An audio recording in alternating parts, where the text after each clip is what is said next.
Welcome बच्चों। आज अपना चैप्टर है chapter number 2 NCERT 12th physics RBSE और सीबीएसई के लिए, दोनों के लिए। ठीक है, हिंदी और इंग्लिश दोनों साथ चलते रहेंगे क्योंकि बोलना तो मुझे वैसे भी हिंदी में है और दोनों चीज़ें आपको मिल जाएगी। अब देखिए, बिना टाइम वेस्ट किए सबसे पहले हर चैप्टर की एक खासियत होती है कि उसकी सिनॉप्सिस क्या है, यानी उसका सारांश क्या है, निचोड़। वो अगर हमें पता चल जाए तो चैप्टर पढ़ना बहुत ईजी हो जाता है। एग्री? चलो, इस चैप्टर में ये जो लाइन मैंने लिखी है ना, ये परेशान होकर ये आपके लिए लिखी है। अगर ये पढ़ ले तो चैप्टर 80% कंप्लीट है आपका। कभी प्लस आएगा, कभी माइनस आएगा, कौन प्लस आएगा वो भी देखते हैं। सबसे पहले, when an external force does work in taking a point charge from one point two another against the force, कौन सा फोर्स? ग्रेविटेशनल फोर्स और स्प्रिंग फोर्स। ठीक है, gravitational force and spring, that work gets stored in form of potential energy in the body। Body के अंदर potential energy store हुआ है, हमें कैसे पता चलेगा? बच्चे फट से पूछते हैं कि बर्तन का है। एक एक लाइन का मतलब समझाऊंगा और उसके बाद हम चैप्टर पे चलेंगे। ये बहुत इंपॉर्टेंट है, स्किप मत करना इसको।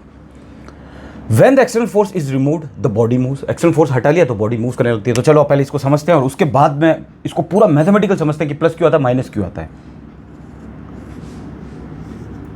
नॉर्मल सी चीज़ है, ये प्लस का क्यू चार्ज है, ठीक है, ये भी प्लस चार्ज है और बहुत छोटा चार्ज है जिसको अपन ने नाम दे दिया Q not.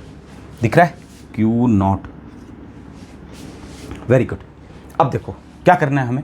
When an external force does work in taking a body from a point two another against a force, against force बोल रहा है। प्लस प्लस एक दूसरे को क्या करते हैं? रेपेल करते हैं, प्रतिकर्षित करते हैं। यानी यहाँ पे इलेक्ट्रोस्टैटिक फोर्स तो ऐसे लग जाएगा, स्थिर वैद्युत की बल इधर की तरफ जाने की कोशिश करेगा क्योंकि ये इसको उधर फेंकेगा, ठीक है। लेकिन हम इसके क्या लगा रहे हैं? एक्सटर्नल फोर्स लगाएंगे हम इसको और क्या करेंगे? इस चार्ज को उठा के यहाँ से यहाँ पे लाने की कोशिश करेंगे। ये Q not dot dot dot dot बना रहा हूँ ताकि हम यहाँ लेके आ रहे हैं इस क्यू नॉट को। दिख रहा है? क्यू नॉट को हम यहाँ पे लेके आएंगे। लेकिन कब? जब एक्सटर्नल फोर्स लगाएंगे। फोर्स ऑटोमेटिक किधर लग रहा है? इस डायरेक्शन में लग रहा है। इलेक्ट्रोस्टैटिक फोर्स काफ़ी स्ट्रॉन्ग फोर्स होता है, ध्यान रखना, बड़ा दमदार फोर्स है ये। इधर लेके आएंगे तो हमें क्या करना पड़ेगा? वर्क करना पड़ेगा, कार्य करना पड़ेगा against a force like spring और ग्रेविटेशनल फोर्स। स्प्रिंग भी हो सकता है, वो ग्रेविटेशनल फोर्स भी हो सकता है, वो इलेक्ट्रोस्टैटिक फोर्स भी हो सकता है, ठीक है। That work gets stored as a potential energy in form of body. Suppose करते हैं कि हम इसको बहुत जोर लगा के इस क्यू नॉट को अब हम यहाँ पे लेकर आ गए हैं, तो इसके अंदर पोटेंशियल एनर्जी आ गई। अब बच्चा बोलता है कि स्टोर कहाँ हुई? तो देखो, पोटेंशियल एनर्जी ऐसे स्टोर नहीं होती। पोटेंशियल एनर्जी का मतलब ये होता है कि आप यहाँ ज़मीन पे खड़े थे और अब थोड़ी देर बाद में आप पर्टिकुलर किसी एक हाइट पे चले गए हो तो आपके अंदर पोटेंशियल एनर्जी आ गई है, आप कुछ वर्क कर सकते हो। ये जब यहाँ से गिरेगा तो इसका कुछ फ़र्क नहीं पड़ने वाला, ये जब ऊपर से गिरा तो बहुत कुछ चीज़ें, ठीक है। और पोटेंशियल एनर्जी क्या होती है? The energy possessed by an object by virtue of its position. समझ में आया? पोजीशन यहां से उधर चली गई। इसको देखो, बो एंड एरो, धनुष को, इसके अंदर पोटेंशियल एनर्जी है? नहीं है। क्यों? क्योंकि इस तार को अभी खींचा नहीं है। जैसे ही हमने इस तार को खींचा, इसके अंदर पोटेंशियल एनर्जी आ गई है। अब स्टोर हो गई है इसके अंदर पोटेंशियल एनर्जी, ऐसे स्टोर होती है, ठीक है। तो कंफ्यूज नहीं होना है कि ये पोटेंशियल एनर्जी स्टोर कहाँ होती है। कोई बैटरी भी नहीं है, कोई बर्तन भी नहीं है, बैठ गया, of the body. When the external force is removed, अब मैंने यहाँ से इसको अभी तक पकड़ रखा है, इस क्यू नॉट को मैं यहाँ लेके आया, अब मैं इस फोर्स को रिमूव कर रहा हूँ। एक्सटर्नल फोर्स को मैं अपना हाथ हटा लेता हूँ, फटाक से क्या होगा? ये चार्ज वापस किधर जाएगा? क्या बोल रहा है? Force, the body moves, body move करनी स्टार्ट होगी। क्यों होगी? क्योंकि ये तो लगा ही रहा है उसमें फोर्स, ठीक है। Gaining kinetic energy, kinetic energy आ जाएगी। क्यों? क्योंकि कोई भी चलती हुई चीज़ होती है, मूविंग ऑब्जेक्ट होता है, उसके अंदर काइनेटिक एनर्जी होती है 1/2 mv² minus 1/2 mu²।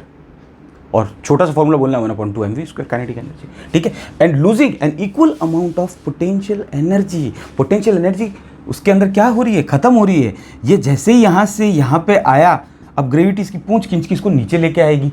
Agree? Good.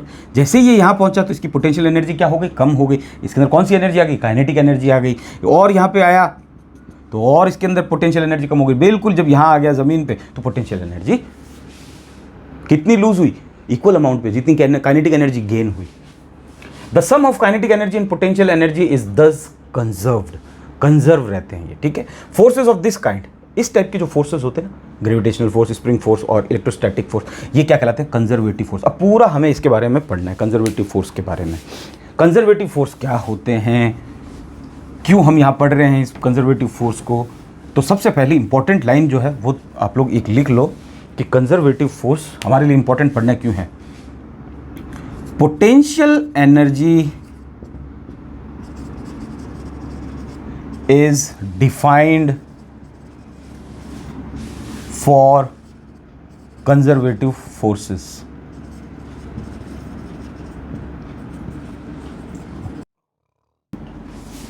किसी वजह से कंजर्वेटिव फोर्स जो होते हैं उनकी पोटेंशियल एनर्जी क्या होती है, डिफाइंड होती है।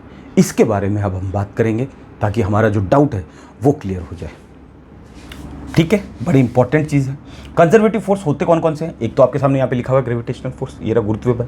एक स्प्रिंग बल भी होता है, स्प्रिंग फोर्स भी होता है। एक इलेक्ट्रोस्टैटिक फोर्स जो अब हम पढ़ रहे हैं इस चैप्टर में, तो ये कंजर्वेटिव फोर्स होते हैं। और बचे हुए असंरक्षी बल, नॉन कंजर्वेटिव फोर्स, जैसे फ्रिक्शन फोर्स, नॉन कंजर्वेटिव। तो अब इसकी प्रॉपर्टी क्या होती है कंजर्वेटिव फोर्स की? ये डेरिवेशन स्पेशल आपके लिए डिजाइन किया गया है, ब्यूटी बताई गई है मैथ्स की और फिजिक्स की कि क्या ब्यूटी होती है। ये मेरा पहला केस है, ये मेरा सेकंड केस है। सेम हाइट पे जाना है मुझे।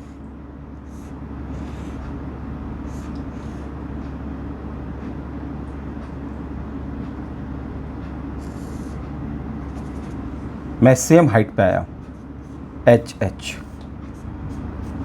ठीक है। तीसरा मेरा मन चला टाइप का चल रहा हूं, मैं उस एच हाइट पे जा रहा हूं, मैं मन चले टाइप से, मवाली टाइप से, ये आ गया इस पे। ये भी हाइट कितनी है इसकी, एच। हाइट तीनों की सेम है, ये ध्यान रखना। अब यहाँ पे कंजर्वेटिव फोर्स ये कहता है, ये चीज़ तो बहुत इंपॉर्टेंट है, इसको तो बस फिट हो जानी चाहिए दिमाग में। Conservative force is potential energy defined for conservative force. और दूसरी चीज़, कंजर्वेटिव किस पे डिपेंड करता है? कंजर्वेटिव फोर्स डिपेंड करता है initial point and final point पे। बस बीच का रास्ता कोई भी आप लोग, कोई फर्क नहीं पड़ता है, समझना इस चीज़ को। आप एच हाइट पे जा रहे हो, ये भी एच हाइट सेम है, ये भी एच हाइट सेम है। आप चाहे ऐसे जाओ मवाली टाइप से, आप चाहे ऐसे चलते हुए जाओ, और आप चाहे सीधे जाओ, कंजर्वेटिव फोर्स पे रास्ते का कोई फर्क नहीं पड़ता, पाथ इंडिपेंडेंट होता है ये। तो फिर किस पे डिपेंड करता है? इनिशियल पॉइंट और फाइनल पॉइंट। इस पॉइंट पे और इस पॉइंट पे डिपेंड करेगा, आप आए कैसे हो वो डिपेंड नहीं करता। ठीक है, तो इसको समझते हैं, ये तो नॉर्मल है। और पोटेंशियल एनर्जी होती कितनी है हम जानते हैं, mgh होती है इसकी। ठीक है, इसकी अभी हम जानते नहीं, लेकिन हमें चाहिए फिर mgh इसकी भी, क्योंकि हम बोल रहे हैं कि रास्ते का कोई फर्क नहीं पड़ता, initial point and final point होना चाहिए। दूसरी चीज़, हम बोल रहे हैं पोटेंशियल एनर्जी सिर्फ कंजर्वेटिव फोर्सेस के लिए ही डिफाइंड होती है पोटेंशियल एनर्जी। तो पोटेंशियल एनर्जी इसकी तो mgh हो गई, अगर ये लिया तो फिर ये चेंज नहीं होना चाहिए। तो अब इसको देखते हैं, समझते हैं अच्छे से। ये पॉइंट का नाम दे दिया मैंने A, खुद भी करने की कोशिश करना बाद में। ये पॉइंट मैंने दे दिया B, C, D, E, F, और दिस पॉइंट इज G, क्योंकि इधर से इधर तक चल के आया, बिल्कुल एकदम सीधा दिखना चाहिए। ठीक है, दूसरी चीज़, ये हाइट मेरी हो गई कुछ h1 मैंने मान ली, ये मैं इतनी हाइट पे चला, फिर मैं इधर गया, फिर मैं इस हाइट पे चला, तो ये हाइट कुछ अलग हुई होगी, तो h2।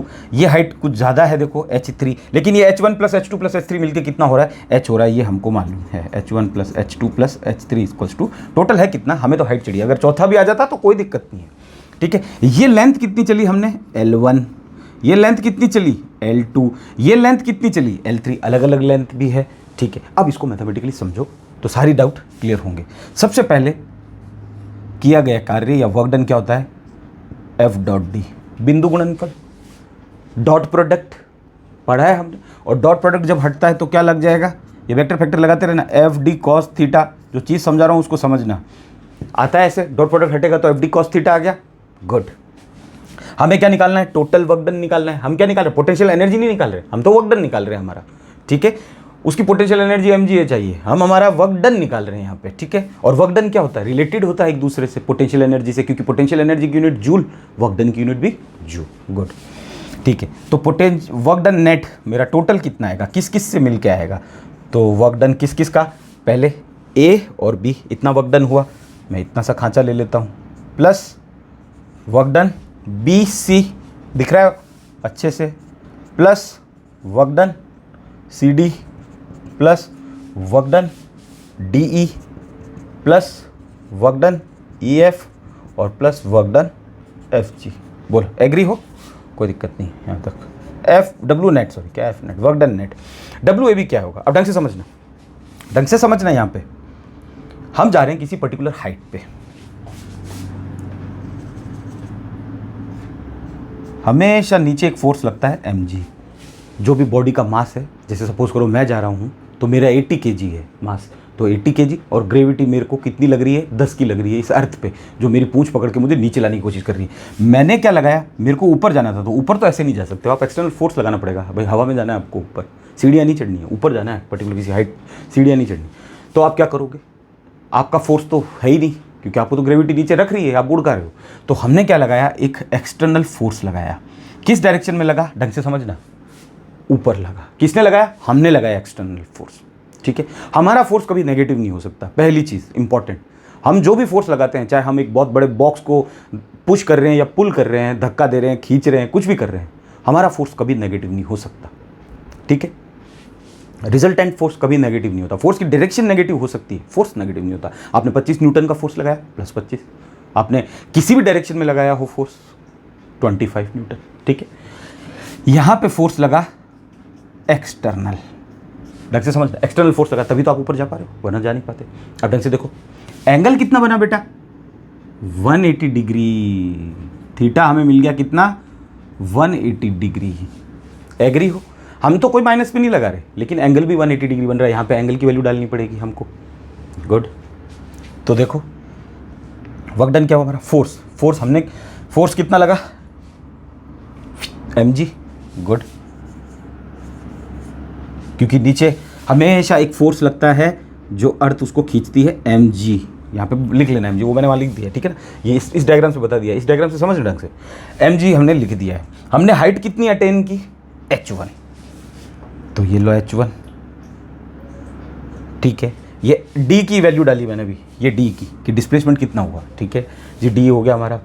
cos थीटा, cos कितना लेना है इस केस में, 180 डिग्री लेना है। cos 180 डिग्री की वैल्यू कितनी होती है, cos 90 प्लस 90। cos 90 पे नाम चेंज हो जाता है, क्या हो जाता है, साइन। और cos कौन से खांचे में पहुंच गया, दूसरे खांचे में पहुंच गया, 90 प्लस समथिंग, यानी सेकंड क्वाड्रेंट में है, तो cos क्या हो जाता है, नेगेटिव। और क्या बचा, 90। साइन 90 की वैल्यू होती है 1 और ये माइनस था ऑलरेडी 1, यानी इसका मतलब cos थीटा की वैल्यू आई है हमारी 180 डिग्री की -1। तो मैं -1 यहाँ डाल के सीधा माइनस यहीं लगा दूँ क्या, ये लो -1 का मतलब क्या है ना। अभी आप बोलोगे कि माइनस आया है सर, माइनस आया है, लेकिन क्यों आया है, क्योंकि ग्रेविटी अगेंस्ट में थी हमारा फोर्स, हम तो प्लस में लेके चल रहे हैं, अगेंस्ट द ग्रेविटी फोर्स जा रहे हैं हम लोग, अगेंस्ट द ग्रेविटी। हम हमारा प्लस लेंगे, चाहे अगेंस्ट चल रहे हो चाहे कुछ भी चल रहा हो। हमने प्लस लिया, हमने यहाँ पे mg डाला था, ठीक है, h भी हमने प्लस डाल दिया था, हमने कहा हमने एक हाइट अटेन कर ली, h हाइट।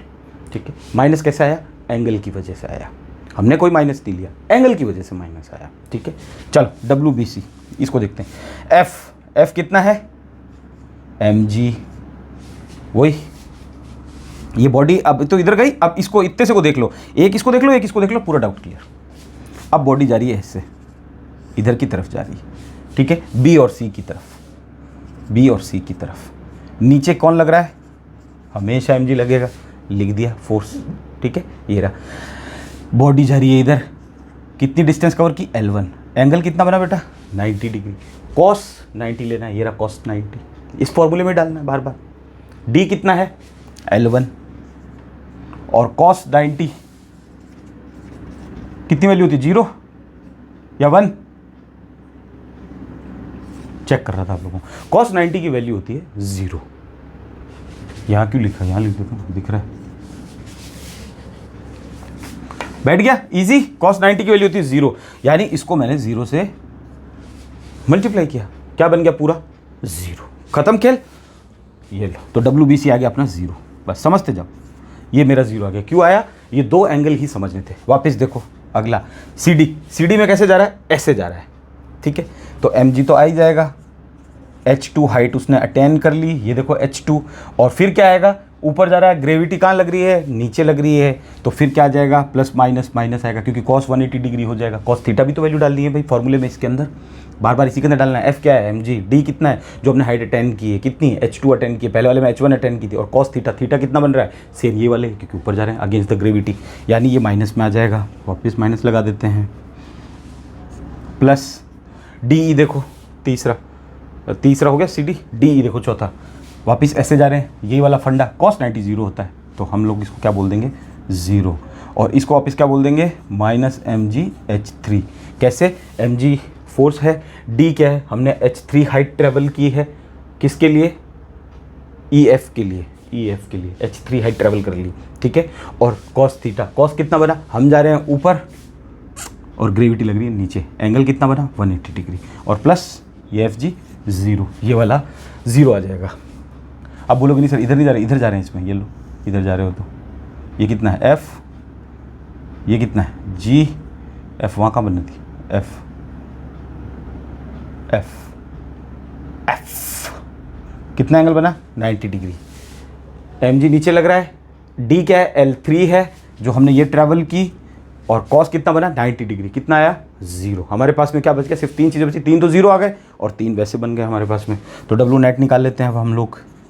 अब हमने रास्ता अलग लिया है, इस बार हम टेढ़े मेढ़े जा रहे थे, देखो सब में कॉमन क्या आ रहा है, -mg कॉमन आ रहा है h1 + h2 + h3, क्योंकि मैंने माइनस कॉमन ले लिया तो अंदर सब क्या हो गए, प्लस के हो गए, हो गया यहाँ तक। तो डब्ल्यू नेट = -mg, और हाइट कितनी अटेंड की मैंने, पहले ये देखो टोटल हाइट मेरी h है, तो मैंने इसको 3 टुकड़ों में तोड़ दिया, h1 h2 h3, आप 10 टुकड़ों में तोड़ो तो ये ज़्यादा करने पड़ जाएंगे आपको, फिर लिखने पड़ेंगे नाम उल्टे सीधे पूरी ABCD तक, FG GH HI IJ JK KL LM, ठीक है ना, जितने वो करना वो उतने कर लेना, लेकिन हाइट दोनों की अपन को सेम चाहिए।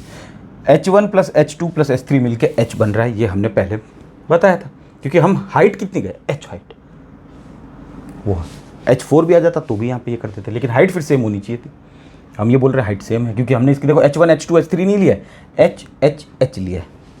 बोलो ये फोर्स आ गया हमारा, ये फोर्स किस, ये वर्क डन आया हमारा, ये वर्क डन आया है। अब इसको देखो क्या बोलते हैं, वर्क डन बाय, डन लगाने की जरूरत नहीं है, work done by conservative force ने काम किया है ये। अब आप बोलोगे हमने भी तो काम किया है, हमने भी तो एक्सटर्नल फोर्स लगाया है, हाँ लगाया है ना हमने, एक्सटर्नल फोर्स लगाया है, लेकिन ये नेगेटिव आ रहा है, तो क्या आ जाएगा -mgh। आगे देखो थोड़ा सा और, फिर अपन अपना वाला भी निकालेंगे, वापस नीचे लाएंगे उस चीज़ को, तभी तो हमें पता चलेगा वर्क डन ज़ीरो होना चाहिए, नीचे लाएंगे तब वर्क डन टोटल ज़ीरो होना चाहिए नेट, यानी ये माइनस का mgh, अब नीचे आएंगे तब क्या था वो देखेंगे। ये वर्क डन आया हमारा ये वाला, अब मैं इसको ऐसे लिख रहा हूँ, work done by conservative force, ये कंजर्वेटिव है ठीक है, = mgh, इसको समझो, कोई प्रॉब्लम है, ये माइनस मैंने इसको गिफ्ट कर दिया, इस बार आगे काम आएगा अपने, देखो ये माइनस मैंने इसको गिफ्ट किया है, क्योंकि हमें क्या चाहिए था, mgh चाहिए था, हमारा mgh आ रहा है हाँ, लेकिन वर्क डन हमारा नेगेटिव में चला गया, यानी मतलब क्या होता है कि work done by conservative force negative होता है, पोटेंशियल एनर्जी आ गई, समझ में आ गया, यानी पोटेंशियल एनर्जी वर्क डन से रिलेटेड है, ये हम आगे देखेंगे, पहले हम अब इसको नीचे लेके आते हैं। ये नीचे वाले में क्या बोलता है, नीचे वाले में देखो GF FE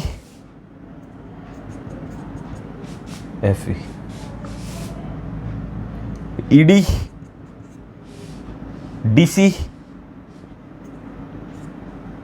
DC car, good, car and GF, good, 2 चीज़ें मिल गई हमारे, ये काम था, हमारा फिजिक्स थोड़ी पढ़नी है हमको। DC CB, बाइक भी मिल गई, Z लगाती CB Z, BA बोलो एग्री, कोई प्रॉब्लम नहीं, आगे देखना। GF में देखो वर्क डन, फोर्स कितना लग रहा है, नीचे लग रहा है mg, ठीक है mg, डिस्टेंस कितनी ट्रेवल की उसने, L3, ये L3 है बेटा, लिख लेना, मैंने लिखी नहीं है, L3 ये वाली L3, ये L3 ट्रेवल की, और cos थीटा इसमें और इसमें एंगल कितना बन रहा है 0 डिग्री का, टोटल क्या हो गया 0, वहाँ भी क्या आ रहा था 0 आ रहा था, ठीक है ना, GF वहाँ भी 0 आ रहा था, 0, खेल खत्म। प्लस एफ जी को देखो इंपॉर्टेंट, एफ ई को, हाँ एफ ई को देखो, एफ ई ये मेरा कोई पॉइंट है, ग्रेविटी कहाँ लग रही है, नीचे, मैं कहाँ आ रहा हूँ, नीचे, तो मेरी डायरेक्शन क्या होगी, यही डायरेक्शन मेरी हो जाएगी। ये लो एम जी, इसको समझ लेना आप, ठीक है ना, दो एरो लगा दी, तो एम जी नीचे वाले को समझ लेना, एम जी नीचे लग रहा है, मैं भी नीचे आ रहा हूँ, दोनों की डायरेक्शन सेम है। थीटा कितना होता है उस केस में, 180 डिग्री, 0 डिग्री, 0 डिग्री। कॉस हमको मिल गया। यहाँ पे कितना आ रहा था थीटा, बस फर्क यहीं आ रहा था, यहाँ थीटा आ रहा था 180 डिग्री, क्योंकि देखो एक इस डायरेक्शन में एक इस डायरेक्शन में लाइन बन रही है, लाइन का एंगल क्या होता है इसमें, अब आप बोलोगे लाइन, तो इसमें अरे लाइन नहीं बन रही है, जब एक ही डायरेक्शन रहता है तो एंगल 0 रहता है, थीटा डिग्री, ठीक है, तो यहाँ पे 0 आ गया, यानी मैंने इसमें पुट किया 0 डिग्री। कॉस 0 की वैल्यू कितनी होती है, 1 होती है। एक बता देता हूँ, एम जी डाला इंटू ये एफ ई वाली कौन सी थी, H3 थी, तो H3 लिखो, और कॉस 0 डिग्री कितना आया, एम जी H3 और कॉस 0 की 1, यानी एम जी H3। इस बार प्लस में आ रहा है, रीज़न क्योंकि हम अगेंस्ट नहीं जा रहे ग्रेविटी के, ग्रेविटी भी नीचे ही है, हम भी नीचे ही जा रहे हैं, यहाँ पे हम अगेंस्ट द फोर्स जा रहे थे, ये रहा, when an external force does work in taking a body from a point another against a force, gravity के अगेंस्ट में, और ग्रेविटी को माना गया कि कंजर्वेटिव फोर्स है, gravitational force is a conservative force. आगे mgh3, यहां लिख दूं mgh3 प्लस ये 0, क्योंकि ये वाली लेंथ आ गई ed, फिर ये वाली आई, फिर ये क्या आ जाएगा, प्लस में आ जाएगा mgh2, प्लस ये 0 और प्लस mgh1। क्यों, क्योंकि ग्रेविटी और बॉडी दोनों एक ही डायरेक्शन में जा रहे हैं, ठीक है, तो थीटा इक्वल्स टू 0 डिग्री, इसी फॉर्मूले में पुट करना है, ये फॉर्मूला करते जाना है। इसमें क्या आ गया हमारा, mg मैंने कॉमन ले लिया, क्या बचा, h3 plus h2 plus h1। अब हम नीचे आ रहे हैं, तो जो हाइट हमने 10 की थी और जहां से चालू की थी, नीचे से जहां चालू करके जहां पहुंचे वहां ऊपर से चालू करके नीचे भी वहीं तक आएंगे, तो हाइट तो सेम रही, h1 plus h2 plus h3, h3 plus h2 plus h1 क्या हो जाता है, mgh। क्यों आ गया, क्योंकि यहाँ पे मेंशन कर रखा है। अब ये कौन सा फोर्स हो गया, ये एक्सटर्नल हो गया, ये एक्सटर्नल हो गया, work done by external force, यानी कोई बाह्य बल से अगर है तो mgh, यहाँ पे प्लस, इसको हम अपना वर्क डन मान लेते हैं, हम इसको नहीं मानते क्योंकि ये नेगेटिव में आया था, इसलिए हम बोल रहे थे हाँ वर्क डन तो हमने उसमें किया था, वर्क डन तो हमने उसमें भी किया था, फोर्स हमने उस पर भी लगाया था एक्सटर्नल फोर्स, तभी हम ऊपर जा रहे थे, इसमें भी हम फोर्स लगा रहे हैं तभी हम नीचे आएंगे, ठीक है, हिसाब से, तो हिसाब से, वरना तो अगर फोर्स नहीं लगाओगे तो ग्रेविटी अपना आपको नीचे खींच लेगी, लेकिन वो फिर इलाज कर देगी आपका नीचे लाते ही, ठीक है, हाथ पांव तुड़ा लोगे आप लोग। तो हमारी क्या चीज़ आई, ये मैं जगह के लिए साफ कर देता हूँ, work done by external force is equals to mgh, यानी जब हम गए तो mgh, आए तो भी mgh, और नेट कितना आ जाएगा, 0। क्यों आ जाएगा, क्योंकि जब वर्क डन नेट निकालेंगे, ये रहा वर्क डन नेट निकालेंगे, तो work done conservative plus work done external, और वर्क डन कंजर्वेटिव क्या है, माइनस में है, और ये प्लस में है, कट पुटा के क्या आ जाएंगे, 0 वर्क डन। वेरी गुड, तो उसको समझने की जरूरत नहीं है, अपने को यहाँ क्या समझना है वो चीज़ें आप देखो। ये आपकी बुक में बार बार माइनस साइन लिखा हुआ है, और आप सोचते हो जल्दबाजी में आप सीख लोगे माइनस को कि अच्छा इसको माइनस लेना है, इसको प्लस लेना है। आपको आपका फोर्स और आपका वर्क डन हमेशा प्लस में लेना है, ये ध्यान रखना, ठीक है, और फोर्स को देखना है बस। अगर फोर्स आपके अपोजिट जा रहा हो तो एंगल वहाँ पे थीटा 180 डिग्री बन जाता है, आप इधर चल रहे हो, फोर्स इधर जा रहा है, अलग अलग डायरेक्शन, थीटा 180 डिग्री, आप इधर जा रहे हो, आपका फोर्स भी इधर ही जा रहा है, तो थीटा इक्वल्स टू 0 डिग्री। आ गया यहाँ तक तो खेल खत्म। आगे देखो, ये इक्वेशंस बहुत इंपॉर्टेंट है, ये एक ही है दोनों, इसमें तो साइन का झोल किया मैंने इधर उधर ताकि मेरे काम आएगा और आपको समझ में अच्छे से आएगा। अब देखते हैं कि कंजर्वेटिव फोर्स वो होते हैं जिनकी पोटेंशियल एनर्जी डिफाइंड होती है, ठीक है, और हमने कहा कंजर्वेटिव फोर्स सिर्फ इनिशियल और फाइनल पॉइंट पे डिपेंड करते हैं, ये रहा initial point and final point पे डिपेंड करते हैं, प्रारंभिक बिंदु और अंतिम बिंदु पे भी डिपेंड करते हैं, तो सिर्फ उसी पे डिपेंड कर रहा है, रास्ता कोई भी लो कोई फर्क नहीं पड़ता। अब ये जो मवाली टाइप से चला है, ये भी h हाइट अटेंड करेगा तो इसका भी mgh आएगा, आना पड़ेगा उसको, ठीक है। अब देखो ये मेरी है हाइट h और यहाँ पे कोई डेटम या कोई ऑब्जेक्ट है, कोई वस्तु है, वो यहाँ पे है और फिर यहाँ पहुँच गई। पोटेंशियल एनर्जी जो होती है ना, उसको यू से लिखते हैं। किससे लिखते हैं? यू से। पोटेंशियल एनर्जी इनिशियल कितनी थी? 0। पोटेंशियल एनर्जी फाइनल कितनी होती है जब आप कोई अटेंड कर लेते हो? mgh। ये हमने छोटी क्लासेस में पढ़ा है। पोटेंशियल एनर्जी को u से लिखते हैं और mgh होती है। बैठ गया? डिफरेंस देखें पोटेंशियल एनर्जी का क्या आ रहा है। Potential energy final minus potential energy initial is equals to mgh। कैसे आया? 0 पहले ये माइनस 0 ये रहा, यहाँ पुट करो, uf की जगह mgh पुट करो, mgh माइनस है ही और इनिशियल कितनी? 0। तो कितना आ गया कट कुटा के? mgh आ गया। एग्री? ठीक है। अब देखो ये वर्क डन से कैसे रिलेटेड है। Potential energy final minus potential energy initial. अगर हम कंजर्वेटिव फोर्स की बात करें, एक्सटर्नल की बात नहीं कर रहा हूं मैं, कंजर्वेटिव फोर्स की बात करूँ। यहाँ कंजर्वेटिव फोर्स चल रहा है, एक्सटर्नल तो आ गया क्योंकि वो तो हमने निकाला है। मैंने इसलिए सोच के निकाला ताकि आपको पता चल जाए कि जब वापस आएंगे तो भी उतना ही आएगा वर्क डन mgh, जब जितना गए थे। लेकिन हमें तो आप कंजर्वेटिव फोर्स पढ़ना है ना, तो हम कंजर्वेटिव की बात कर रहे हैं। mgh कब आया है? ये देखो mgh यहाँ कंजर्वेटिव फोर्स में, माइनस mgh नहीं, mgh कब आया? जब माइनस वर्क डन हुआ है। इसीलिए हमेशा ये कहा जाता है कि change in potential energy is always equals to negative of work done. इसलिए बोला जाता है, इस लाइन को मत भूल जाना, ये बड़ी इंपॉर्टेंट है। इसमें माइनस को इधर करना होता है। एक बार हाथ से निकाल लोगे ना, चैंपियन हो, बादशाह हो, बादशाह। बोलो अब हम ये जो आया है ना चेंज इन पोटेंशियल एनर्जी, इसको कैसे लिखते हैं? डेल्टा यू, छोटी क्लासेस से सीखते हैं, is equals to minus of work done. इसलिए हम कह सकते हैं कि इस चीज़ को देख के ये अगेंस्ट द ग्रेविटी है, दिख रहा है क्या? अगेंस्ट द ग्रेविटी, ये वाला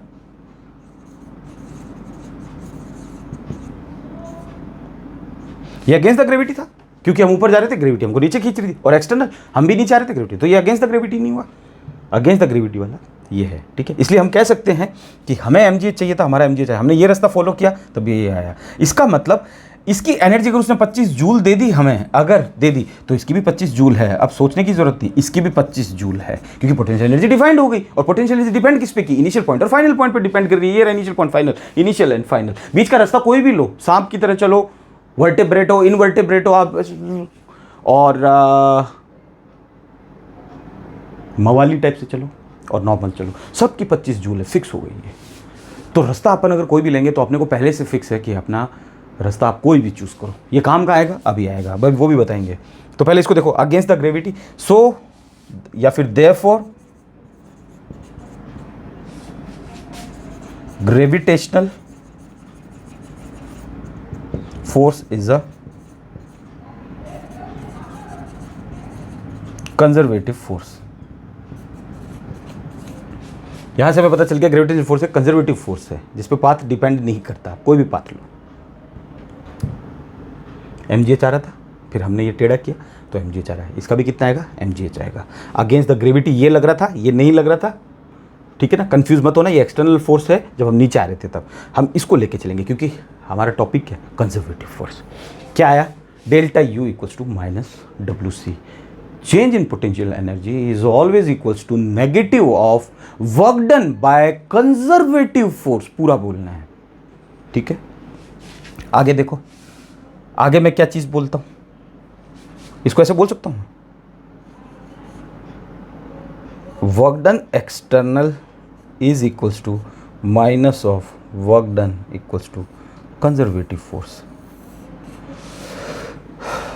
ये तो इक्वली है, mgh है, ये भी mgh है, देख लो किसी को भी। यानी वर्क डन एक्सटर्नल जितना होगा mgh उतना ही कंजर्वेटिव भी होगा, लेकिन कंजर्वेटिव किस में आएगा? नेगेटिव में आएगा। ये चीज़ हमें पता चल चुकी है। इसीलिए हम जब ये साइन लेते हैं इसके लिए, कंजर्वेटिव के लिए, तब तो लगाते हैं नेगेटिव। और चेंज इन पोटेंशियल एनर्जी अगर एक्सटर्नल फोर्स के लिए ले रहे हैं या एक्सटर्नल वर्क डन के लिए ले रहे हैं तब लगा देते हैं प्लस ये, क्योंकि यहाँ क्या है? mgh। ढंग से देखना इसी लाइन से, uf minus U equals to mgh। mgh हमारा क्या रहा है, mgh हमारा क्या रहा है, एक्सटर्नल पे आ रहा है। mgh यहाँ रहा था तब तो हम कंजर्वेटिव के लिए नेगेटिव लगा रहे थे, लेकिन अब हमें एक्सटर्नल को भी डिनोट करना है यहाँ पे पोटेंशियल एनर्जी के अंदर। तो mgh कहाँ आ रहा है, ये रहा mgh प्लस का, और कहाँ रहा है mgh प्लस का, ये आ रहा है। लेकिन ये प्लस का आ रहा था तो हमने वो w माइनस का लगा दिया था ये लो, लेकिन अब मैं यहाँ पे खाली mgh को प्लस दे रहा हूँ, तो एक ये भी है, और ये मर्जी से नहीं लिया जाता, ऐसे लिया जाता है। ये दोनों चीज़ें ढंग से देख लो अलग अलग हैं। एक्सटर्नल के लिए जब भी लेंगे तो प्लस का साइन, और कंजर्वेटिव के लिए लेंगे तो नेगेटिव साइन, ऐसे आता है। इससे तुम भूलोगे नहीं। आगे देखो, ये सब लिख लेना, चीज़ें बहुत इंपॉर्टेंट है। इतनी थ्योरी इंपॉर्टेंट होती बस, ये थ्योरी अगर आप पढ़ लेते हो बेड़ा पार हो जाता आपका। आगे देखो, कुछ क्वेश्चन हैं और कुछ पॉइंट्स हैं जो कमेंट्स हैं जो एनसीईआरटी की बुक के अंदर हैं, वो कमेंट पे अपन बात करेंगे। तो पहला कमेंट, कंजर्वेटिव फोर्स कौन कौन से हैं। पहला ग्रेविटेशनल फोर्स कंजर्वेटिव फोर्स है, स्प्रिंग फोर्स एक कंजर्वेटिव फोर्स है, तीसरा इलेक्ट्रोस्टैटिक फोर्स एक कंजर्वेटिव फोर्स है। पहला पॉइंट तो ये कमेंट निकल के ही आया है। दूसरा कमेंट देखो क्या निकल के आता है, ये है क्या कहीं पे, U P plus alpha minus U R plus alpha, ये भी दिखेगा आपको बुक के अंदर। ये चीज़ क्या है, तो देखो ये क्या कह रहा है। इसके लिए हम इन छोटे छोटे क्वेश्चंस को सॉल्व करते हैं तो हमें ये चीज़ निकल के आ जाएगी। mgh क्या है, what is mgh, difference of potential energy, not potential energy, difference of potential energy, difference of potential, स्थिति ऊर्जा का अंतर, एनर्जी, हिंदी वालों के लिए ये आंसर है इसका। ये क्वेश्चन था, what is mgh, difference of potential energy. ठीक है, mgh क्या है, हमें क्या मतलब है। हमें अगर कोई ये पॉइंट दे कि यहाँ पे इतनी थी 12 जूल और यहाँ पे हो गई 25 जूल, क्या हमें इनसे मतलब है, नहीं। हमें किससे मतलब है, हमें डिफरेंस से मतलब है। 12 में से 25, 25 में से 12 माइनस करो, कितना बचा, 25 में से 12 माइनस किया, 12 दूनी 24, 13 बच गया, ये 13 जूल आ गई। हमें इस डिफरेंस से मतलब है, और वो देगा हमारा पाला भी इसी से ही पड़ेगा, mgh से, हमारा डिफरेंस से पाला पड़ेगा। तो mgh क्या होता है, एक डिफरेंस ऑफ पोटेंशियल एनर्जी है। छोटी क्लास से आप पढ़ते हुए, लेकिन वहाँ बताया नहीं जाता था, इसलिए ये ठीक है, डिफरेंस आ रहा है clear, difference of potential energy. आगे देखो क्वेश्चन को छोटा मोटा जो मैंने, हाँ, और अगर ये कंजर्वेटिव फोर्स है तो इनकी पोटेंशियल एनर्जी डिफाइंड होगी। ठीक है, तो अब ये कंजर्वेटिव फोर्स है, हम बोल रहे हैं डिफाइंड होगी, तो डिफाइंड है इनकी पोटेंशियल एनर्जी। और अगर डिफाइंड नहीं हुई तो क्या होगा, तो लफड़ा हो जाएगा। ये हो गया 30 जूल, ये हो गया 15 जूल, और ये हो गया 9 जूल। जाना है एक ही हाइट पे है तीनों को, लेकिन एनर्जी लगी तो पड़ गया लफड़ा, हो गया खेल हमारा, तो काम खत्म। फिर हम तो पढ़ ही नहीं पाएंगे इसको, फिर हम रास्ता कौन सा लें। पहले तो हमें ये डिसाइड करना पड़ेगा कि रास्ता कौन से रास्ते की बात कर रहे हैं, वो भी बात करेंगे कौन सा रास्ता। यानी इस पूरे चैप्टर में आपको वो ये बोलेगा कि एक चार्ज है ये Q0, ठीक है, इसको यहाँ पे लेके आना है R दूरी पे, R डिस्टेंस पे P पॉइंट, और इस प्लस Q चार्ज के पास में, वो भी प्लस Q चार्ज है। ठीक है, छोटू लाल प्लस का है, ये इसको क्या मारेगा, धक्का मारेगा, क्योंकि इलेक्ट्रोस्टैटिक फोर्स लग रहा है, स्थिर वैद्युतिक बल लग रहा है, प्लस प्लस रेपेल। ठीक है, like charges repel each other. अब हम इसको ऐसे लेके आएँ, अब हम इसको ऐसे लेके आएँ या हम ऐसे लेके आएँ, कोई फ़र्क ही नहीं पड़ रहा, हम तो कैसे लेके आए, हम पढ़ लिए ना, और हमारा डाउट क्लियर हो गया। अब हम लोग जब भी कंजर्वेटिव फोर्स की बात करेंगे, हम चेंज इन पोटेंशियल एनर्जी में माइनस वर्क डन डाल देंगे, और अगर एक्सटर्नल फोर्स की बात कर रहा है तो हम चेंज इन पोटेंशियल एनर्जी में प्लस वाला डाल देंगे। ठीक है, तो हमारा लफड़ा भी किससे पड़ेगा, इस mgh से पड़ेगा, पाला भी। तो हमें डिफरेंस चाहिए, वो एक पॉइंट की दे, दूसरे पॉइंट की नहीं दे, कोई फर्क नहीं पड़ता। ये क्या है, ये रेफरेंस पॉइंट है। जब पोटेंशियल एनर्जी की बात करता है तब रेफरेंस पॉइंट चाहिए होता है। समझना, एक दो बार करना इसको अच्छे से, हाथ से निकालोगे फिर हमारा दिमाग और हमारे हाथ के अंदर एक बहुत अच्छा रिलेशनशिप होती है, और वो सबसे सॉलिड रिलेशनशिप होती है। वो फिर मेमोरी टेम्परेरी नहीं होती, परमानेंट चली जाती है। क्या बता रहा था मैं, हाँ, यूपी प्लस अल्फा। दो चीजें ढंग से समझो आप, एक होती है डिफरेंस ऑफ पोटेंशियल एनर्जी, स्थितिज ऊर्जा में अंतर, और एक होता है पोटेंशियल एनर्जी। ये दोनों में फ़र्क है। पोटेंशियल एनर्जी में हमको चाहिए, वी नीड रेफरेंस पॉइंट, और इसमें रेफरेंस पॉइंट चाहिए नहीं, हमें चाहिए नहीं, हमें डिफरेंस से मतलब है इसके अंदर, और डिफरेंस वो हमको देगा और हमारा पाला भी इसी से पड़ेगा। इसमें हमें रेफरेंस पॉइंट चाहिए। कैसे रेफरेंस पॉइंट? जैसे ग्राफ में होता है, भिड़ते ही आप यहां पे क्या ले लेते हो, 0 0 0 ले लेते हो, 0,0,0, ये आपने x ले लिया, ये y ले लिया, अब ये z ले लिया। अब मैंने बोला कि एक लाइन है जो जा रही है, उसको बनाओ, जरा ड्रॉ करो। आपने एक लाइन बना दी, ये लो सर, अभी इसकी लाइन का क्या मतलब है यार, मैं क्या समझूं इस लाइन का मतलब, ये बना दी आपने लाइन, ये फिर आपने दूसरी लाइन और बना दी, ये लो सर बना दी। ग्राफ प्लॉट करो, फिर उसको नंबर दो, फिर उसके ऊपर यूनिट लगाओ कि ये सेंटीमीटर में है, किसमें ये कितना फोर्स से चालू हो रहा है, जीरो कहाँ था क्या नहीं है, क्या कर रहे हो, कुछ भी ऐसे। तो जैसे हमें पोटेंशियल एनर्जी ग्राफ में एक ओरिजिन चाहिए होता है, मूल बिंदु चाहिए होता है, वैसे पोटेंशियल एनर्जी के हमको एक रेफरेंस पॉइंट चाहिए। लेकिन इसके लिए हमें रेफरेंस पॉइंट चाहिए ही नहीं कि यहाँ कितनी थी इतनी थी, वहाँ कितनी है उतनी है, हमें मतलब नहीं, हमें डिफरेंस दे दे तू। ये वाला, ये h हाइट पे यहाँ कितनी है 12 जूल, यहाँ कितनी है 30 जूल, ये रेफरेंस पॉइंट इसके लिए चाहिए, ये वाला कि हाँ यहाँ 12 जूल है और वहाँ कितनी है, वहाँ उतनी है। इसके लिए नहीं, हमें डिफरेंस दे दे तू। 30 में से 12 गए, 18 बचे, 18 जूल, उसने 18 जूल दिया। लेकिन इसके लिए रेफरेंस पॉइंट की जरूरत है, तो वो रेफरेंस पॉइंट का काम ये लोग करते हैं। कैसे करते हैं देखो, उसने बोल दिया यूपी जो है, यूपी वो स्टार्ट हो रहा है ओरिजिन से, या 5 सेंटीमीटर से, 50 सेंटीमीटर, 5 मीटर, कुछ भी ले लो, तो यूपी स्टार्ट हुआ हमारा 5 सेंटीमीटर से, और यू आर जो है हमारा बहुत दूर है, बहुत दूर है, लेट्स से 15 करोड़ किलोमीटर। लेकिन अभी भी इनफाइनाइट नहीं हुआ है, इनफाइनाइट नहीं हुआ है, मतलब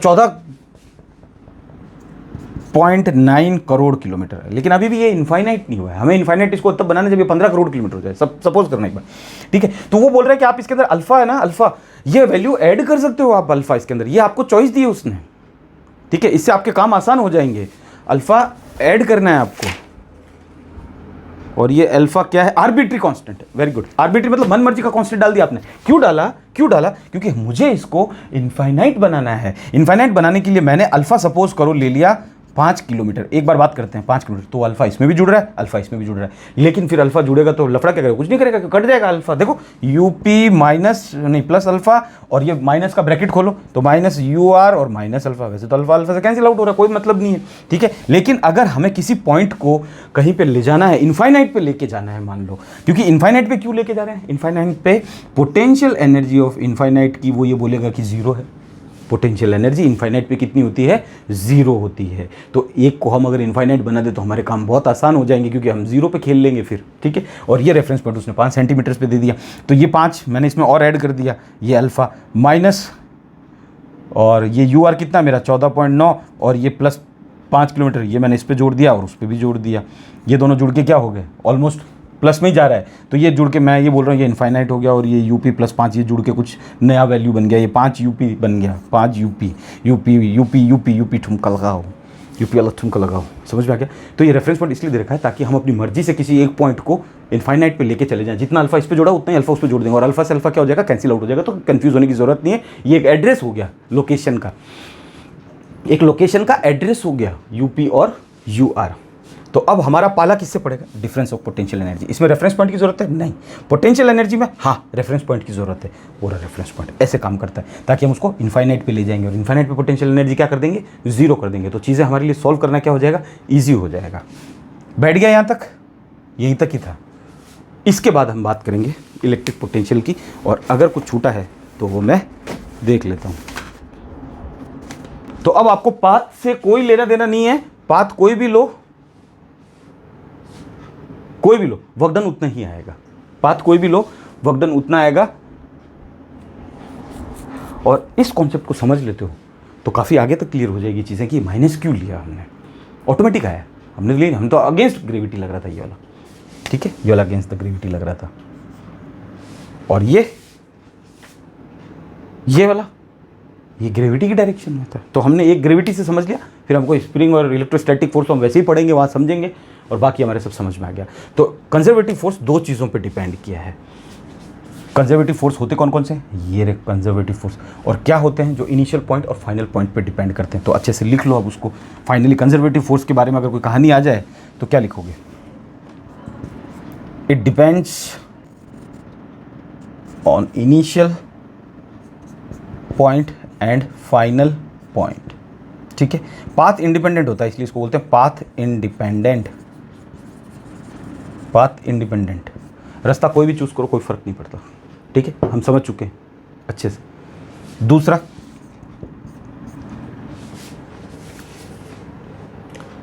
कंजर्वेटिव फोर्स जो होते हैं उनकी पोटेंशियल एनर्जी क्या होती है? डिफाइंड होती है। तो अब हम चाहे कोई सा भी रास्ता लें, पोटेंशियल एनर्जी हमारे पास में है, हमें दिक्कत नहीं होगी उसको सॉल्व करने में। आई होप कि बैठ गया होगा, ताकि फिर फालतू खींचने में मज़ा नहीं आएगा। एक बार हाथ से निकाल लेना, समझ में बहुत अच्छे से आएगा। इसके बाद हम चैप्टर शुरू करेंगे इलेक्ट्रिक पोटेंशियल। चैप्टर तो शुरू हो चुका है और 80% तुम्हारा क्लियर भी हो गया होगा सच में, लेकिन अब छोटे मोटे इलेक्ट्रोस्टैटिक के अंदर फंडे समझने हमें। तो मिलते हैं नेक्स्ट लेक्चर।